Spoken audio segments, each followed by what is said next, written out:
எப்பவும் Mysore to செஞ்சிக்கு sleeper பஸ்ல night தூங்கிட்டே போறதுனால நிறைய எக்ஸ்பீரியன்ஸ் மிஸ் பண்ற ஃபீல் எனக்கு இருந்துச்சு. ஸோ இந்த டைம் பேசிக் பஸ்ல போறேன். First Mysore to Bangalore Karnataka red பஸ்ல கம்ஃபர்டபுளா ரிலாக்ஸ்டா டிராவல் ஸ்டார்ட் பண்ணேன்.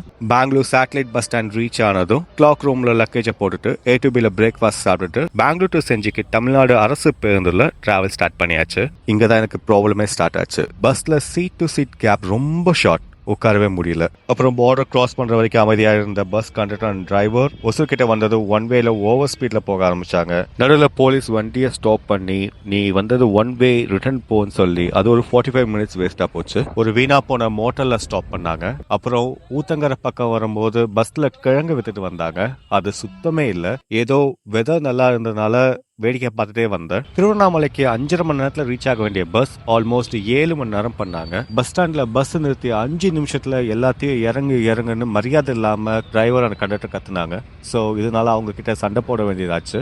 அப்புறம் திருவண்ணாமலை டு செஞ்சிக்கு கிளம்பாக்கம் போற ஏசி பஸ்ல டிராவல் ஸ்டார்ட் பண்ணியாச்சு. பஸ் ரொம்பவே கம்ஃபர்டபுளா நல்லாவே இருந்துச்சு. ஆனா சீட் கவர் எல்லாம் ஒயிட்ல போட்டனால ரொம்ப டர்ட்டியா இருந்துச்சு. ஃபைனலி செஞ்சி வந்தாச்சு. என்னோட செஞ்சி எக்ஸ்பீரியன்ஸ் வீடியோஸை சீக்கிரமா அப்லோட் பண்றேன். பாய்.